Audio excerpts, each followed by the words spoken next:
오늘은 역대하 11장 13절에서 17절 말씀까지입니다. 요번 주에 제가 설교를 쭉 할 때 이 11장의 역대하 11장의 문제는 열왕기서에 나오지 않았다라고 제가 말씀드렸잖아요. 열왕기서에 나오지 않았다. 열왕기서하고 역대기는 이렇게 평행으로 봐야 되거든요. 똑같은 사건들을 열왕기서는 사실적으로 팩트적으로 썼다 그러면 역대기는 그 사실적인 것을 다윗의 왕조의 시각으로 재해석한 거예요. 그렇기 때문에 이 두 개를 이렇게 겹쳐본다 그러면은 입체적으로 보이게 되는 것이죠. 그래서 팩트도 중요하지만 항상 말하면 팩트도 중요하지만 뭣도 중요하다고요? 해석도 중요하다고요. 팩트가 중요하지만 해석이 중요하다. 제가 그 비행기를 딱 타고 미국을 가는데 한 대여섯 시간쯤 갔을 거예요 아마. 잠을 좀 자볼까. 그런데 개가 막 짖는 거예요. 개가. 그래서 처음에는 이게 제가 보고 있던 그 비디오게 있잖아요. 여기 여러 데서 나는 거 가지고 이렇게 막 보니까 아니 근데 개가 짖어요. 아니 제가 이래봬도 마일리지가 상당히 있는 그 비행기에 능숙한 자거든요. 아니 비행기를 제가 그렇게 많이 타봤는데 개 짖는 거 처음 들어봤어요. 근데 개가 조그만 푸들이 개도 아니고 콩콩콩콩 하는 게 이게 보통 큰 놈 같지가 않아요. 느낌이. 그래서 딱 이렇게 보니까 바로 내 앞에 자리에 개 한 마리가 딱 있는 거예요. 정말 이제 화가 나는 거죠. 정말 화가 이제 나는 앞으로 이제 10시간을 잠을 자고 가야 되는데 이 개가 짖게 되면은 이거 어떻게 되냐 그래가지고 막 이제 화가 엄청 났어요. 그래서 이제 직접 말을 못하고 제가 승무원을 불렀어요. 승질이 나지. 개냐고 막.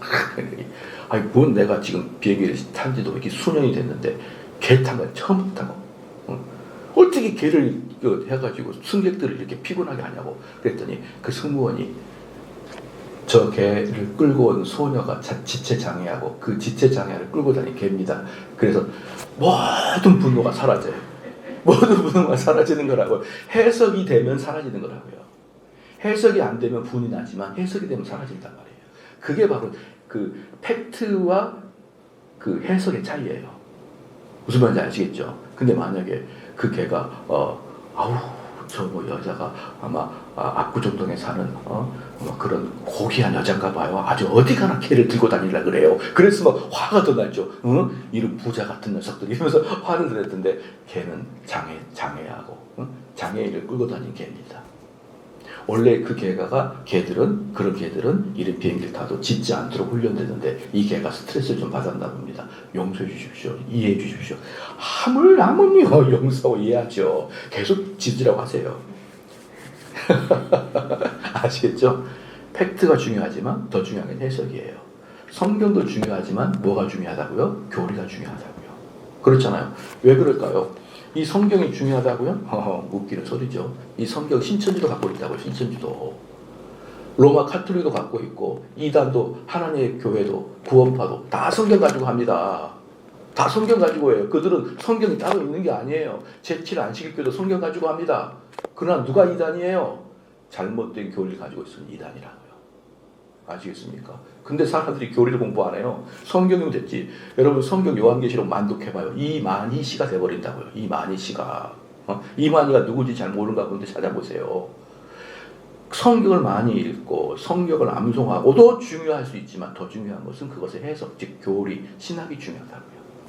이런 얘기가 되셨죠. 그래서 열왕기서도 물론 중요합니다. 열왕기서도 물론 중요하지만 그 열왕기서에 나타나는 사건들을 다윗 가문의 시각으로 바라보는 이 역대하가 매우 중요하다는 것이죠. 무엇이 더 중요하냐? 이 경중을 따질 수 없죠. 성경 본문이 중요하냐? 아니면 교리가 중요하냐? 똑같죠. 똑같단 말이에요. 그런데 지금 한국교회에서는 뭐가 문제입니까? 아이고 교리는 인간이 만든 거예요. 성경이면 됐지 교리는 인간이 여러분 삼위일체 교리를 인간이 만든 거예요? 삼위일체 교리를 인간이 만든 것입니까? 아니면 예수 그리스도의 대속적 죽음의 사건을 인간이 만든 교리예요? 전부 다 성경에 나와 있는 것을 연구하는 거잖아요. 그러니까 여러분 머릿속에 교리는 인간이 만들었다 이 머리를 지워버려요. 그 머리가 있는 이상 우리들의 성도들의 수준은 맨날 그 모양 그 꼴인 거예요. 그래서 정말 이 성경을 바라볼 때는 하나님이 이 성경 본문을 통하여 우리에게 전달해 주고자 하는 것이 바로 교리예요. 교리. 이 교리는 우리들의 말로 좀 쉽게 표현한다 그러면 개념입니다. 개념. 즉 성경을 정당한 개념을 가지고 봐야 되는 거예요. 그냥 정당한 개념이 없이 이단적 개념을 가지고 보면 이단으로 보이는 거고요. 인간적 인본주의적 관점으로 보면 인본주의 관점으로 보이는 거예요. 여러분 그렇기 때문에 성경을 본문으로 들어갈 때는 정말 교리적 훈련이 되어 있을 때 본문이 진짜 됩니다. 그래서 어떤 교회에 가서 이렇게 예배를 드리면요, 참 재밌는 게 뭐냐 그러면요, 하나님은 우리가 번성하기를 원하고 하나님은 우리가 복되기를 원합니다 라는 관점으로 목사님 설교하면 매 그런 구절만 보여줘요. 하나님 우리를 번성하게 하지 않냐, 하나님 우리 복되기를 좋아하지 않냐, 하나님 우리를 행복하게 살기를 좋아하지 않냐, 전부 다 그 본문만 보여줘요. 근데 어떤 관점은 하나님 우리를 회개하기를 원하십니다 라는 관점, 성경은 전부 다 회개하라는 거야. 전부 다 회개하라는 거. 그러니까 어떤 관점을 보느냐가 되게 중요합니다. 그래서 역대기는 11개에 나와 있는 팩트를 다윗의 왕조의 시각으로 해석하는 신학적인 책이다라고 보면 되는데, 그런데 문제는 제가 어제 말씀드렸던 것이에요. 바로 11장 1절부터 4절까지는 11개에 나와 있는 내용인 거예요. 제가 잠깐 읽어볼게요. 르호보암이 예루살렘에 이르러 유다와 베냐민 족속을 모으니 택한 용사가 18만 명이라 이스라엘과 싸워 나라를 회복하여 르호보암에게 돌리려 하더니, 이건 이제 팩트적인 사실이니까 그대로 있어요. 그런데 5절부터 마지막 23절까지는 11개 나타나지 않는 거예요. 그렇기 때문에 이 5절부터 23절까지는 팩트도 팩트이긴 하지만 역대기 저자, 우리가 누구라고 추측하고 있었죠? 에스라가 지금 말하고자 하는 의도가 깔려있는 것이 5절부터 23절 말씀입니다. 그럼 여기서 지금 말하려고 하는 의도가 뭐냐 그러면 11개 나타나지 않은 이 사건을 역대기에 쓰면서 지금 에스라가 지금 독자들에게 말해주고자 하는 그 내용이 뭐냐 그러면, 비록 르호보암의 잘못으로, 아니 좀 더 본질적으로 간다 그러면 솔로몬의 잘못으로 남과 북이 나눠지긴 했지만, 이스라엘 남과 북이 나눠지긴 했지만 그래도 정통성은 어디에 있다는 거예요? 남유다에 있다는 것을 말해주고자 하기 위해서 이걸 썼다 이 말입니다. 그래서 제가 어제도 말씀드렸지만 우리 인간적으로 본다 그러면 르호보암이 참 잘못했죠. 아버지 솔로몬이 얼마나 땅을 리모델링을 하고 건축을 이렇게 하고 신도시를 만들고 그러면서 엄청난 도시를 짓다가 보니까 세금을 그렇게 많이 거둔 거예요. 그러니까 여로보암을 중심으로 해서 북쪽에 있던 10개의 지파가 찾아와가지고 제발 세금 좀 깎아달라 그렇게 얘기했으면은 기분도 좋잖아요. 왕 됐지 않습니까? 그러면 좋습니다. 한 3년 동안은 우리가 세금을 전략을 시켜줄 테니까 일단 그동안에 여러분 돈을 많이 모으시고 3년 후쯤에는 우리가 다시 한번 우리가 국가의 재정을 통해서 한번 봅시다. 그러면 얼마나 좋아요. 그런데 그 자리에서 말 같은 소리 하지 마라. 우리 아버지가 했던 것이 새끼손가락이면 나는 엄지손가락이다. 즉 더 너희를 세금을 많이 물리고 더 노동을 시키겠다. 이렇게 말하는 이 여로보암의 정신 상태를 아무리 제가 기쁜 마음으로 해석하려고 해석이 안 돼요. 왜 이렇게 나쁜 말을 했을까? 그것 때문에 남과 북이 나눠졌잖아요. 그렇기 때문에 남과 북이 나눠진 결정적인 원인은 르호보암이 제공했단 말이에요. 그럼에도 불구하고 르호보암의 가문인 다윗 계열이 뭐다요? 정통성이 있다는 것이죠. 왜 그랬다는 것입니까? 이미 다윗 계열을 하나님이 선택한 계열이기 때문에 이런 것이에요. 그래서 우리 성도들은 어떤 교회를 바라볼 때도 윤리와 도덕이 물론 중요하죠. 윤리와 도덕이 망가진 교회가 교회는 아니죠. 그러나 여러분들이 보고 선택할 것은 그런 윤리 도덕 그 이전에 무엇을 해야 됩니까? 하나님이 정당하게 말씀을 가르치는 교회인지를 보고 판단해야 되는 거예요. 그게 가장 우선순위라 이 말이에요. 그래서 저는 많은 교회의 사람들이 목사님을 이렇게 청명할 때 정말 저 목사님이 교리가 올바르고 말씀을 대쪽같이 그대로 전달하느냐 이 판단 기준으로 별로 뽑지도 않아요. 거의 대부분 보면 목사님이 청렴하냐, 목사님이 정직하냐, 목사님이 어떻게 편파적이지 않느냐, 이런 윤리와 도덕을 보면서 목사를 뽑는 경우가 되게 많고요. 그 다음이 뭐냐 그러면 목사님의 학력이 어떤 것이냐를 보는 거예요. 그리고 나서 목사를 뽑아보려는 거예요. 목사를 뽑을 때 인품과 학력을 보고 뽑아요. 지금 무슨 말이죠? 교리나 말씀의 강론이 성경적이냐는 보지 않는다고요.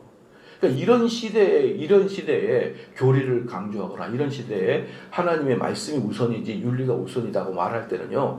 만약에 삼성제일교회 정대훈 목사가 지금 여기에서 제가 담임 목사를 하지 않고 제가 청빙 원서를 내 가지고 어느 교회에 들어가려고 그러잖아요. 저는 들어갈 수가 없어요. 정대훈 목사가 이제 당회를 통과해가지고 당회가 10명의 장로님 계시는데 6명은 우리 정대훈 목사를 지지하는데 4명은 정대훈 목사를 반대합니다. 한참 논쟁합니다. 그리고 알고 보니까 그 4명이 정대훈 목사 보니까 무엇이더라? 이단 논쟁이고 뭐 사납고 어디다가 트러블이 자꾸 생기고 그런답니다. 이런 말 한마디면은요 못 들어가는 거예요. 못 들어가. 그러기 때문에 저는 다른 교회 청빙에 들어갈 수가 없는 거예요. 여러분 이게 얼마나 슬픈 현실입니까? 이분이 정말 말씀을 올곧게 전하냐? 그건 별로 관심 없다니까요. 이분이 교계에서 트러블이 있느냐? 이분이 뭐 다른 곳에서 비판을 받고 있냐? 이게 결정적인 역할을 해버리기 때문에 정말 어떤 사람이 담임 목사 되겠습니까? 무색무취한 사람, 동글동글 해가지고 여기도 비판받지 않고 저기도 비판받지 않고 동글동글하고 무색무취 이런 사람이 담임 목사 되면 어떻게 하나님 말씀을 칼같이 전할 수가 있을까요? 저는 이런 지금 한국에서 담임 목사를 청빙하는 어떤 장로님들의 기준을 보면서 너희들은 가짜만 딱 뽑을 수밖에 없어. 여러분 진짜 사기꾼은요. 진짜 사기꾼은 정말 선대합니다. 진짜 사기꾼은요. 진짜 친절합니다. 근데 교회가 장로님들이 교인들이 사기꾼 뽑겠다는 거예요. 친절하고 선하고 날카롭게 말하지 않고. 맞습니까? 안 맞습니까? 모든 걸 정대훈 목사님 자기 중심으로 해석하려고 그러네. 그렇게 생각하지 말고 한번 잘 생각해 보세요. 교회가 어떤 목사를 뽑고 있는지. 친절한 목사, 모나지 않는 목사, 도덕과 유력 깨끗한 목사. 이런 사람들이 바로 A급 사기꾼이에요. 사기꾼이 생긴 것부터 날카롭고 생기고 막 함부로 말하고 그런 사람한테 누가 사기를 당합니까? 기본적으로 사기꾼은 친절합니다. 자 보십시다. 그래서 이제 그렇게 됐기 때문에 13절 보십시다. 13절 보는 거. 온 이스라엘 제사장들과 레위 사람들이 그들의 모든 지방으로부터 르호보암에게 돌아오되. 그런데 이 구절은 열왕기서는 없는데 지금 역대기 저자 에스겔이 뭐라고 하냐 그러면요. 에스라가 뭐라고 했냐면은 온 이스라엘의 제사장들과 이 온 이스라엘 뭐냐면 북쪽 이스라엘 말하는 거예요. 북쪽 이스라엘 제사장들과 레위 사람들이 그들 모든 지방에서부터 르호보암에 돌아왔다는 것이에요. 그렇잖아요. 그러면 한번 생각을 해보십시오. 어떤 사람이 가장 경건한 사람입니까? 이스라엘에서 가장 경건한 사람은 두 종류의 사람이에요. 제사장과 레위 지파 사람들이죠. 그 사람들은 지금 우리로 말한다 그러면 목회자들의 모임들인 것이죠. 그러면 이 교회가 참으로 건강한 교회라고 말한다 그러면요. 참으로 건강한 교회라고 말한다 그러면은 레위 지파가 기준이 되는 거예요. 근데 그 레위 지파에 있는 모든 레위 지파 사람들이 다 북쪽에 있는 땅을 버리고 남쪽으로 남아야 했다는 거예요. 여러분 이게 중요한 게 뭐냐 그러면요. 이스라엘은 42개의 성이 있습니다. 42개의 성이 있고 6개의 도피성이 있어요. 총 48개의 성이 있거든요. 42개의 성, 지파들 안에 성이 있고 6개의 도피성이 있습니다. 그런데 레위 지파들은요. 처음에 여호수아가 땅을 분배할 때부터 땅의 지파를 분배받지 못했어요. 레위 지파들은. 그래서 어디에 들어갔습니까? 그 여러 가지 이스라엘 전체 12지파에 퍼져 있는 그 레위 지파 빠졌으니까 11지파가 퍼져 있잖아요. 그 지파 안에 성으로 들어가서 목사직을 하는 거예요. 목사직을. 그러니까 그 레위 지파 사람들은 자기들만의 땅이었고 전체 이스라엘 사이에 푹 뿌려져서 그 성이 레위 지파 사람들의 땅이에요. 무슨 말인지 알겠죠? 그 성이 레위 지파 사람들의 땅인데 레위 지파와 제사장들이 그 땅을 다 포기해버린 거예요. 그 땅을 포기하고 남쪽으로 피난와 버린 겁니다. 6.25 때 평양에 있던 그리스도인들이 남한으로 피난왔듯이 피난와 버린 거예요. 누구? 레위 지파하고 제사장들이. 그러니까 지금 여기서 그 역대기 저자가 말하는 게 뭐예요? 야 봐라. 남북이 나눠지니까 어떻게 된다는 겁니까? 진짜 믿음 있는 사람들은 전부 다 남쪽으로 오지 않느냐? 왜 그랬겠느냐? 남쪽이 뭐니까? 하나님 말씀이 올곧게 전파되는 곳이다라는 것을 지금 에스라는 말해주고 있는 것이에요. 여러분 좀 이해가 되셨나요? 14절에 레위 사람들이 자기들의 마을과 산업을 떠나, 여기 제가 지금 말한 게 그거예요. 자기들의 마을과 자기들의 산업을 떠났다는 것은 정말 자기들의 부동산을 다 버리고 온다 이 말입니다. 우리 성도님들을 그럴 수 있을까요? 자기들의 부동산과 자기들의 사업체를 버리고 교회 옆으로 이사 올 수가 있을까요? 쉽지가 않죠. 그리고 그렇게 목사님 저의 모든 땅과 모든 걸 포기하고 제가 삼성제일교 옆으로 가서 월세를 살겠습니다. 나도 부담돼 그러면. 그런 사람은 저도 부담된다고요. 아유 그쵸 그냥 유튜브로 들으시죠. 뭐 왜 굳이 부산에서 여기까지 올라갑니까? 그렇잖아요. 그러니까 그것도 부담되는데 이 사람들 뭐예요? 전부 다 자기 소유물을 다 버리고 온다. 그러면 레위 지파 사람들에게는 소유물이 그 사적 소유권이 있느냐 없느냐 있어요. 그러니까 그 땅은 대대로 물려받은 거예요. 그런데 거기서 열심히 돈을 벌고 사업을 해가지고 그 레위 지파 사람은 또 부자가 있고 가난한 사람이 있는 거예요. 근데 그것들을 전부 다 뭐예요? 버려버리고 남쪽으로 피난 왔더라 이 말입니다. 그래서 레위 사람들이 자기들의 마을과 산업을 떠나 유다와 예루살렘에 이르렀으니 이는 여기 잘 보십시오. 이는 여로보암과 그의 아들들이 그들을 해임한 거예요. 그게 뭐냐 그러면은 목사집부는 다 잘라버린 겁니다. 이게 어디랑 좀 비슷합니까? 청교도 당시에 청교도를 주장하는 사람들을 영국 국교에서 다 잘라버렸어요. 헤이! 이제부터 설교하지 마. 이제 그렇게 되니까 레위 사람들이 자기 마을과 산업을 떠나 유다 예루살렘에 이르는데 이는 여로보암과 그 아들들이 그를 해임하여 여호와께 제사의 직분을 행하지 못하게 하고 즉 전통적으로 내려오는 제사의 기법을 없애버렸다라는 것이죠. 없애버렸다. 그러니까 여기서도 여로보암이 왜 이런 어리석은 짓을 했는지 몰라요. 왜 어리석은 짓을 했는지 모르지만 15절에 보니까 여로보암이 여러 산당과 수용소 우상과 자기가 만든 송아지 우상을 위하여 친히 제사장들을 세움이라. 여기서 재밌는 게 뭐냐면요. 여로보암이라는 왕이 여러 산당, 이 산당이라는 것은 뭐냐 그러면요. 이스라엘 고대 이스라엘 초대의 종교의 가장 대표적인 게 산당이었어요. 왜 산당이 대표적이었냐 그러면요. 한번 잘 생각해 보십시오. 이스라엘이 성전 중심의 예배를 언제부터 드리겠습니까? 다윗 때부터 드려요. 왜? 다윗 때 성전이 만들어졌잖아요. 다윗 때부터 성전 중심의 예배를 드리고 그 성전 중심의 예배의 꽃은 언제입니까? 솔로몬 때 예배의 꽃이 피어요. 엄청난 많은 찬양대, 엄청난 많은 그 제물을 불태우는 것. 그 솔로몬 때 이 역사가 이루어지는 거예요. 그러면은 다윗 이전에 사울 이전에 사사기 이전에 여호수아, 이 엄청난 세월 동안에 이들의 종교적인 그 백그라운드는 어디에 있는 건가요? 산당에 있다고요. 산당에. 그때는 성전이 없었으니까. 그러면은 어떻게 보면 되냐? 그럼 그 산당이 무슨 뜻이냐? 원어적으로 보면요, 산 꼭대기에 있거나 산 구릉지대에 있다라는 뜻이에요. 그럼 여러분 한번 잘 생각해 보십시오. 산 꼭대기에다가 산당을 짓는다. 주로 누가 그 산당을 그렇게 많이 짓지요? 스님들이 많이 짓잖아요. 스님들을 잘 모르시나 본데 스님들은 산 꼭대기에다 산속에다 짓잖아요. 또 그 다음에 또 어디에서 또 많이 산당을 합니까? 잉카 제국 봐보세요. 잉카 제국 맨날 꼭대기에다가 짓고 그러잖아요. 즉 이방인들이 하늘과 가까워지려고 산 꼭대기에다가 짓는 경향이 있다 이 말이에요. 그렇기 때문에 여기서 지금 유대 사람들이, 이스라엘 사람들이 산당에서 예배를 드렸다는 뜻은 뭐냐 그러면요, 이들이 여호수아를 통해서 가나안을 점령했는데 가나안 땅에 있는 모든 이방인들이 우상 숭배를 산 꼭대기에서 하고 있었던 거예요. 아시겠습니까? 산 꼭대기에서 그들의 종교 행위를 하고 있었단 말이에요. 이방인 우상 숭배자들이. 그런데 그것을 이스라엘 사람들이 할당 받을 때 그 산당을 그대로 가져와서 거기서 여호와를 섬겼단 말이에요. 거기서. 예. 여러분 그거 압니까? 명동에 가면은 영락교회라고 있죠. 영락교회가 원래 일본인들이 만들어놓은 영락 신당이었습니다. 신당. 예, 알레나 몰라요. 뭐 상식 같은 것도 몰라도 천국 가는 거 지장 없으니까 괜찮은데 산당, 그 옛날에 그러면 산사 있잖아요. 그 뭐 일본 애들이 신사참배. 거기가 영락당이에요. 영락당. 그래서 거기서 신사참배를 했어요.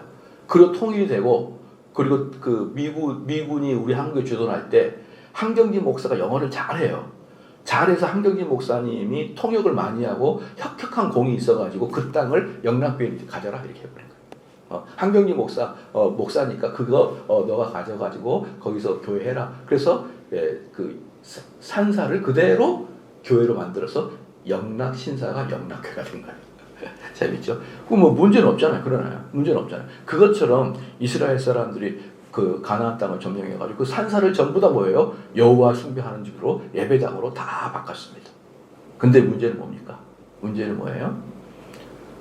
똑똑하게 교육받지 못한 산당장들이 여호와 하나님과 가나안 신을 섞어버려요.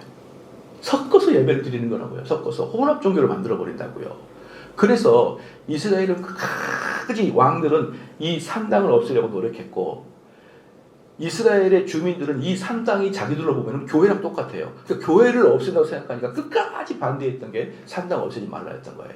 그런데 다윗, 솔로몬까지 그 산당을 없애려고 그렇게 노력했는데 여로보암이 북쪽을 딱 쪼개면서 뭐라고 했냐면은 이제는 예루살렘 중심에 예배 드리지 마. 그거예요. 왜? 예루살렘은 남유다에 있으니까. 예루살렘 중심에 예배를 드리지 마. 이제부터 우리는 산당 예배로 돌아갈 거야. 그러니까 이거 누가 반대합니까? 레위 지파하고 제사장들 반대합니다. 너희들 다 해. 그리고 내가 다시 제사장 만들 거야. 이거예요. 그러니까 지금 여기서 지금 말하고 여기서 지금 예레미야가 말하고 있는 두 가지 원인 때문에 그러는데요. 첫 번째는 종교를 바꿔버리겠다는 거예요. 종교를 바꾸겠다. 두 번째는 뭡니까? 정치적인 의도죠. 더 이상 예루살렘이 우리의 믿음의 본거지가 아니야.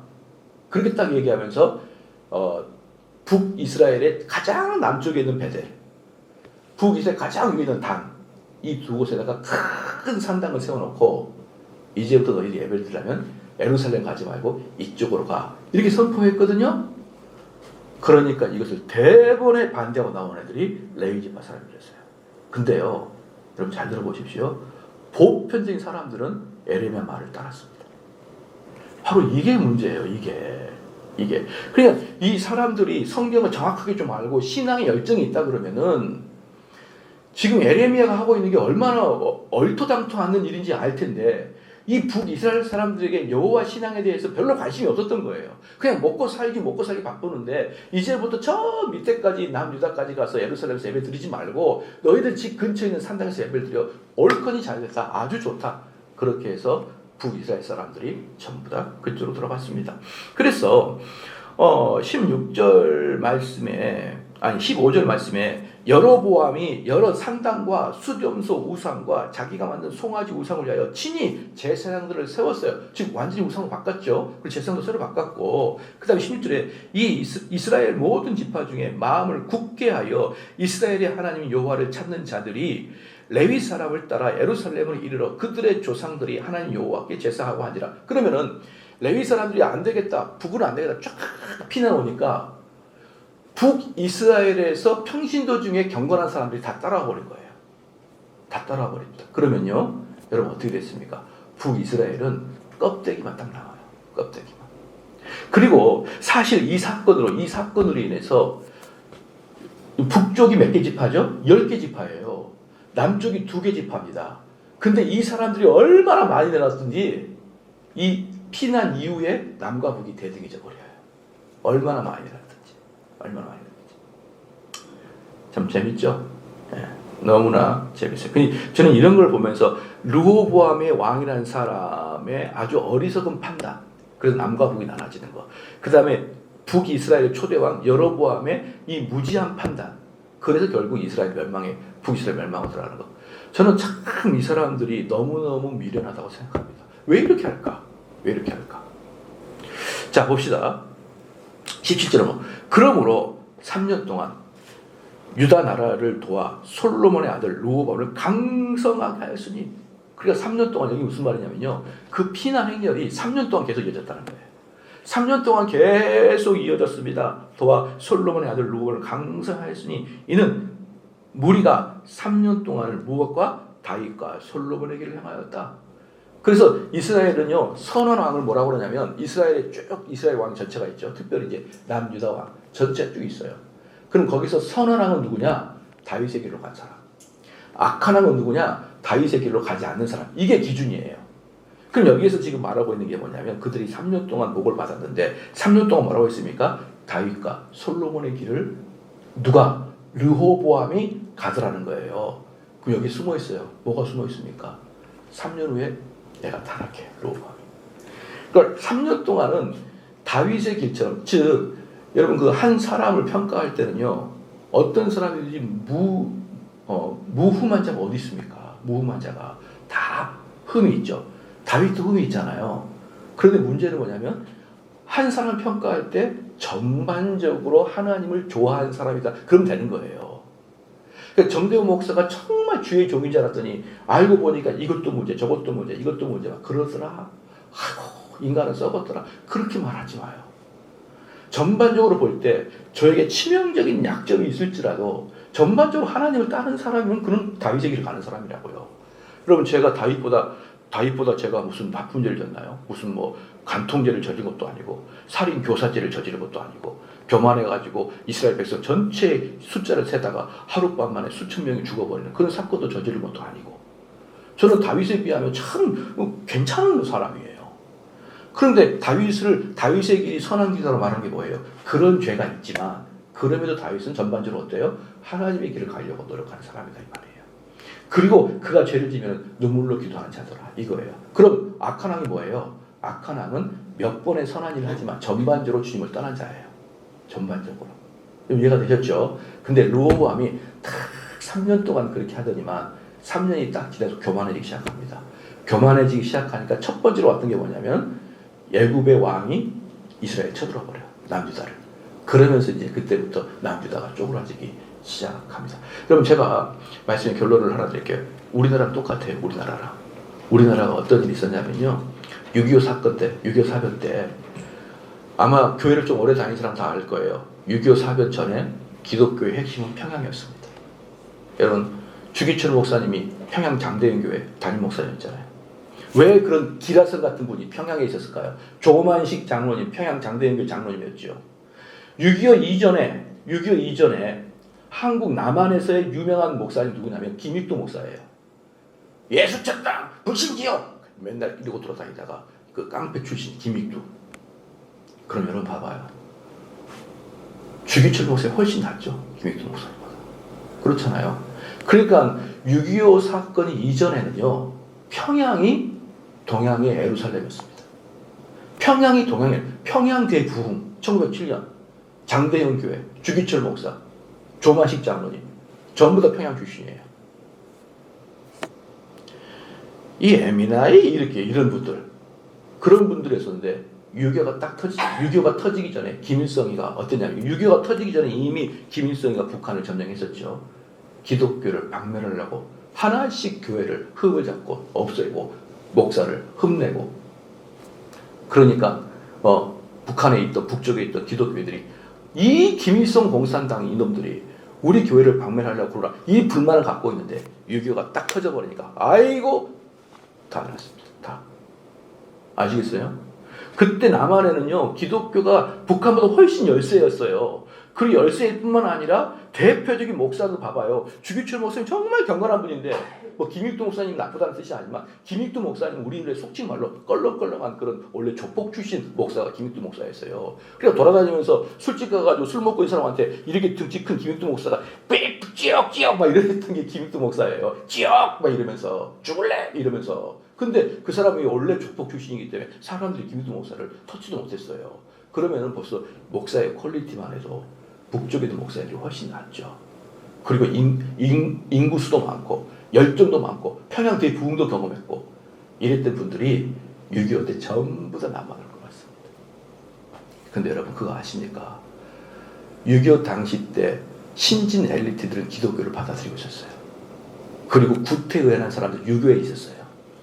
그래서 북한에서 내려왔던 기독교인들이 대학물도 먹었고 미국도 잘 알고 영어도 곧잘하고 그 당대 최고 엘리트들의 그룹들이 기독교였어요. 그런데 북한에서 그 엘리트들이 싹 넘어옵니다. 여러분 그리고 6.25가 끝난 다음에 북한과 한국은요 경제가 수십 배가 차이 나는 그런 역할을 누구 때문에 그럴까요? 평양에서 넘어온 엘리트 기독교들 때문에 그러는 거예요. 아시겠죠? 옛말에 그러지 않습니다. 인간은 바뀌지 않는다. 인간은 바뀌지 않아요. 근데 하나님 뭘 바꿔요? 멤버를 체인지해줘요.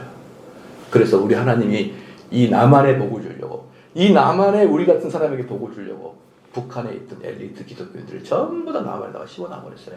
그래서 남한이 이렇게 잘 사는 거예요. 여러분. 똑같아요. 여기서도 여로보암이 그렇게 김일성같이 공상단 짓을 하니까 거기 있던 엘리트 기독교인들이 전부 다 남하해가지고요, 유다가 갑자기 부흥하는 그런 역사가 있습니다. 그래서 여러분 중요한 게 뭐냐면요, 기독교인들은 엘리트가 돼야 돼요. 기독교는 똑똑해야 됩니다. 왜 똑똑해야 되냐면요, 여러분들은 지금 새벽기도 나서 매일마다 이렇게 뭔가 깊이 있는 말씀 듣잖아요. 그 주일날 맨날 와가지고 세상에서 들어볼 수 없는 이야기 듣잖아요. 그럼 당연히 똑똑해야죠. 세상 사람들은요, 고등학교, 대학교를 졸업한 이후부터는요, 인풋이 별로 없어요. 인풋이 별로 없다고요. 평생을 그냥 일하다가 살아가요. 근데 우리는 매주마다 하나님의 기쁘신 뜻, 기쁘신 선하신 지식, 이걸 배우는데 왜 미련하냐고요. 왜 살릴 손도 못합니까? 이해가 안 돼요. 이해가. 기독교인들은요, 진짜 엘리트 되고 공부 잘해야 되고요. 글쎄요, 공부는 좀 다른 문제인데 사회에서 지도층이 돼야 돼요. 그게 바로 오늘 여기서 나와 있는 내용이다. 그래서 그 사람들이 가면 어때요? 부흥이 돼버리는 거예요. 기도하시겠습니다.